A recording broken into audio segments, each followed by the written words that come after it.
Hello again, Card Community. It's RJ back with another video. Let's get to it. Today's random Mike Schmidt video, the July 1987 Guidepost magazines. Guidepost is a inspirational, motivational, somewhat spiritual magazine. Mike is a professing Christian.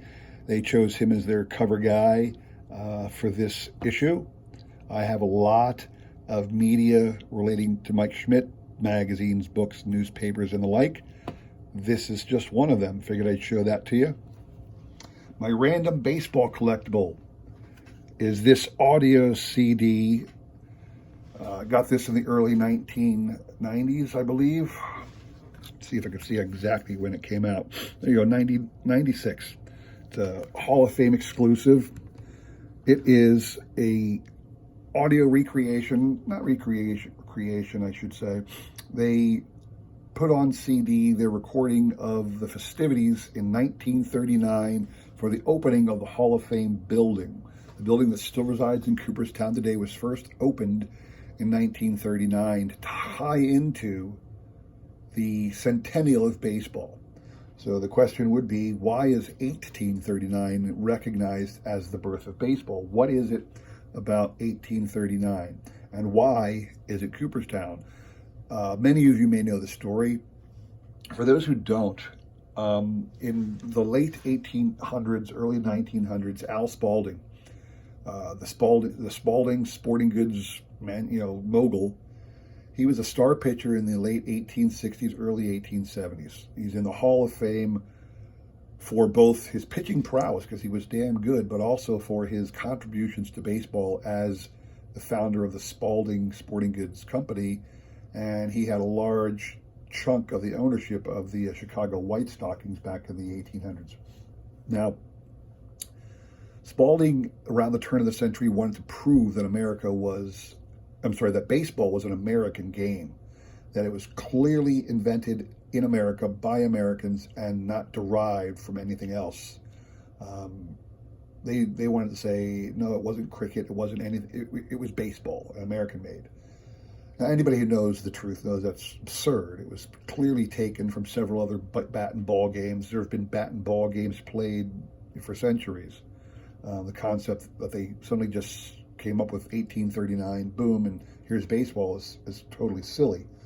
But they formed a commission, and that commission started researching the origins of baseball, and in 1905 they came out with their report. And one of the things that happened is some gentleman who happened to live in Cooperstown, New York, swore that he and Abner Doubleday came up with the rules for baseball on a summer day in 1839. Now, it's complete silliness to believe that's true. Al Spalding was a cadet at West Point at the time. He did not have a free summer to go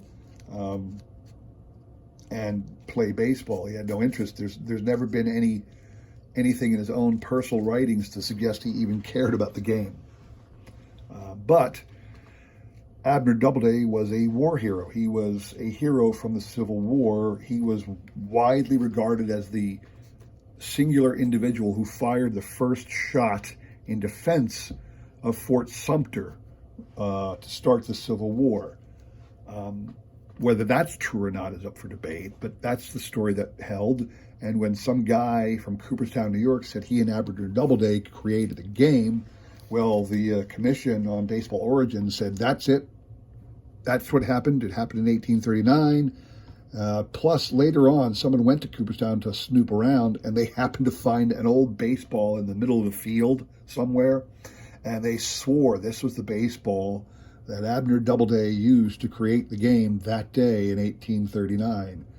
And, of course, this was 1900 when they did this, so that's even more laughable, but that was a story that stuck. And it was quickly, debunked about the true origins of baseball, but that's why 1839 was chosen as the origins of baseball, because of that story. And that's why 1939 was its centennial. And on June the 12th of 1939, Major League Baseball took the day off and celebrated its centennial. They had a big festivity at the Hall of Fame. All the living members of the Hall of Fame who could make it attended the ceremonies of the opening of the building. And then afterwards, they played a series of games demonstrating baseball, its origins, its old style, through the current ones. I'm going to put a link in the description below that describes the festivities. It's from the Hall of Fame website, so it'll take you to the page from the Hall of Fame website and go through the whole story if you're interested. But this is an audio CD where Mel Allen, the rookie announcer for the Yankees, was there live for the TV to the radio station, reporting all the festivities for those who were listening at home. And it's fantastic. I love it to death. It's a great part of my baseball collection. All right, today's trivia question. Interesting trivia question. See how much Don't Talk to Robots can get this one. Question is, there is a famous double play combination for the Chicago Cubs. Tinkers to Evers to Chance. There's a poem that was written with those words in it back around 1906, 7, something like that. Very famous. You can look it up. And it immortalized those three gentlemen from the Chicago Cubs of the early 1900s into the early 1910s. Joe Tinker, the shortstop, Johnny Evers, but I say it, the second baseman, and Frank Chance, the manager and first baseman. The double play combination, they were mediocre at best. Frank Chance was okay, but they got into the Hall of Fame as a group one year simply because of that poem and their fame because of that. Well, here's a question for you. In all those great years that the Cubs made it to the World Series, they made it to 3 World Series, 06, 07, 06 and 08, and then, I think they made it to 4, 06, 07, and 08, and they made it back in 010. They won it in 07, 08. They lost. I might be wrong about that too. I'm sorry, I'm messing it up. Anyway, the great World Series Cubs teams of the early years and their shortstop combination. Who was the third baseman? They always talk about Tinkers to Evers to Chance. Who is at third? No, who's at first? No. Sorry about that. All right, so tell me who the third baseman was for those great Cubs teams, and I'll give you a card of another legendary third baseman. Of course, I'm talking about my man, Mike Schmidt. This is the Upper Deck SP die-cut version from 1995. That was the year Mike got elected. It's a nice little addition to anybody's Hall of Fame collection if they have one, and certainly anybody who wants a nice Mike Schmidt card. I will send this one. If you can tell me who was the third baseman in the Tinkers to Evers to Chance infield. I think it's a simple question. I'm sure the people over at Don't Talk to Robots and maybe even Harry's House of Hits would know that pretty quick. Onward. Today, I'm doing a mailed it day. I'm going to highlight some of the things I got in Kevin's Budget Card Breaks recent break. I'm always doing more breaks from Kevin's Budget Cards, so I'm not even sure what version this is. I'm just going to highlight some of the things I got. Kevin sent me, he does mostly the modern stuff, but also throws in some old stuff. I'm not going to show you my Topps cards. I'm not going to show you the Heritage cards. We've all seen thousands of those. I'm just going to show you the other stuff. 88 Donruss Phillies cards, 91 Fleer, some Fleer Tradition, some Victory cards, Pujols, nice. Some Upper Deck cards, different years. Here's a Ryan Howard, certainly for the Phillies. I love to see my Phillies, and Kevin's nice enough to send me the Phillies.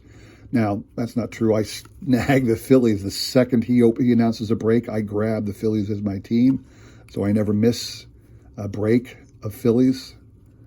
So I get all my Alec Bohm cards. Randy Myers, memorable member of the Reds, the Nasty Boys of the 1990, back with the Cubs there. Some Topps Attack. Pedro Feliz as a Philly and Brett Myers. Some 2004 gray version. This is opening day. Some opening day from 2004. Albert Pujols. Random Topps. I think this is a minor league card. Not sure if this is actually pro debut. It was. I'm sorry. Okay. Topps 2005. Topps 2000. I'm not even sure what this one is. Just again, a lot of random Topps. There's another pro debut, 2007 Topps. A lot of Bowman. These are the things that aren't the standard cards. Carlos Ruiz. Love to see the little Spencer Howard rookie cards from this year. Love to see the random stuff. Things that aren't, you know, seen so much Topps, so much heritage. Unless Chris Bryant opening day. And this one is going to go in the collection, the PC collection for Alec Bohm. Love to see that. So those were the special cards I got there. Now, the other things I want to show you are interesting things that he included. And Kevin, I want to give you a big shout out and thanks for this. I have here some of those supersized cards.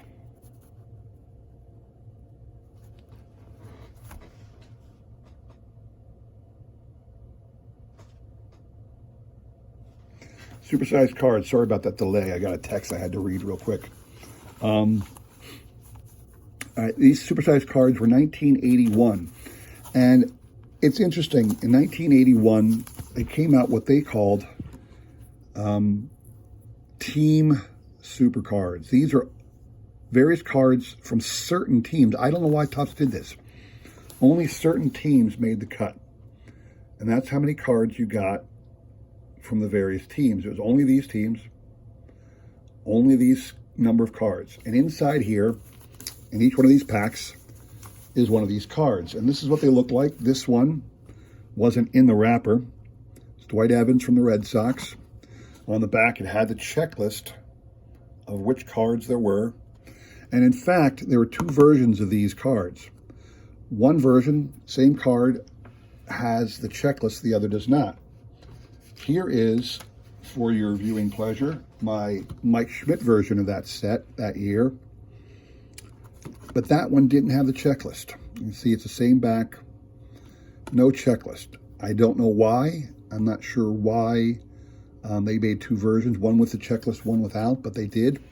These are all sealed. I went through these cards. I can actually look on the back. Let me see if you can see this. All right, so this is Steve Garvey. See if you can read that. If you hold it real close, you can see the Garvey there.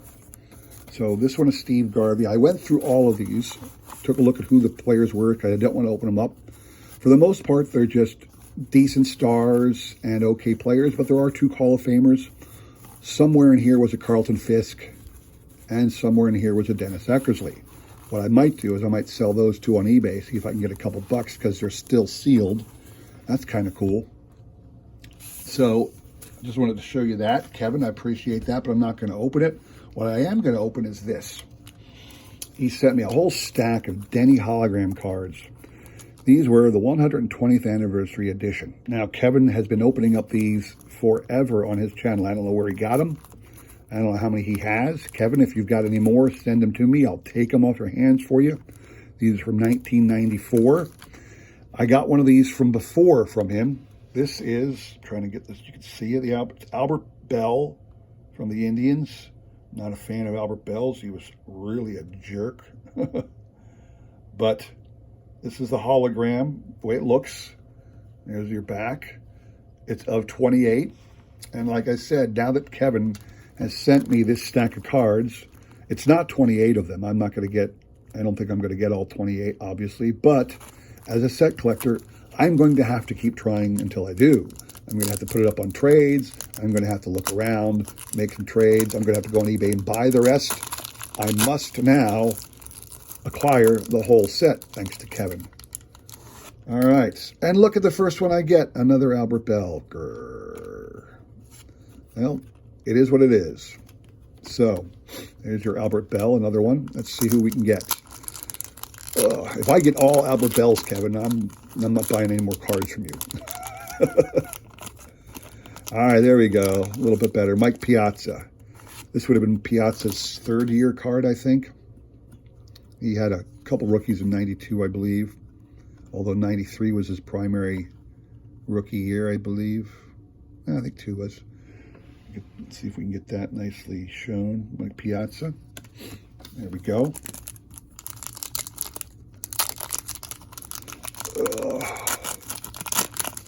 If you've got any more of these, Kevins, and you want to get rid of them, absolutely send them my way.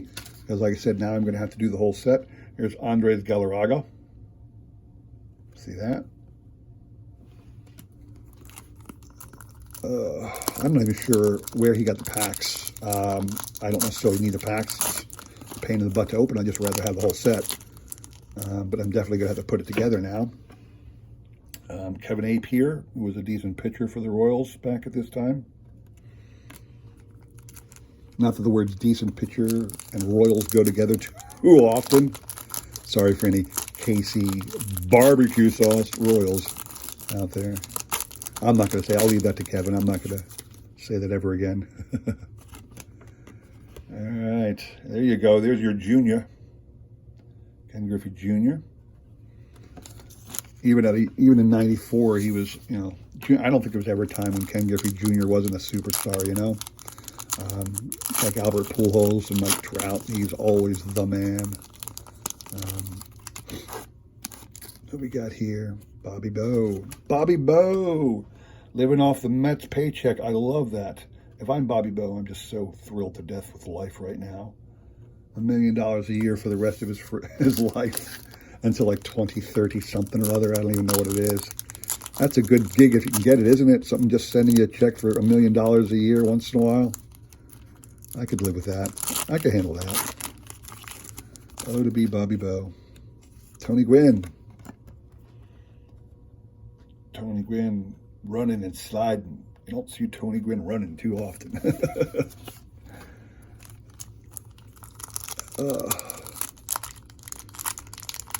Come on now. Usually I don't like to open packs on the channel because it's hard sometimes and I make a mess. All right, Kent Hrbek. Getting a lot of different ones, which is good. Kent Hrbek from the Twins. Hopefully I'll get at least half the set, if not 2/3. Sorry for that little jiggle there. Andy Van Slyke. Andy Van Slyke started with the Cardinals, moved on to the Pirates, was part of those good late 80s Pirates teams into 90, 91 even. Doug Drabek, Bobby Bowe, Barry Bonds. Van Slyke played for like the 2 years of the Phillies. I'm sure that was like the low point of his career. Anybody playing for the Phillies in the 90s was another Andres Galarraga. Not even going to show you that one anymore. Move things around. I'm getting clutter everywhere. I'm not very tidy when I'm opening stuff.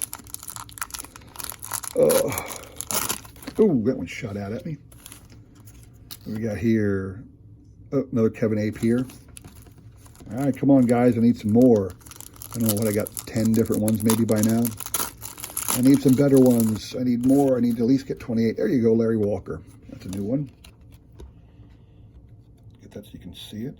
Larry Walker.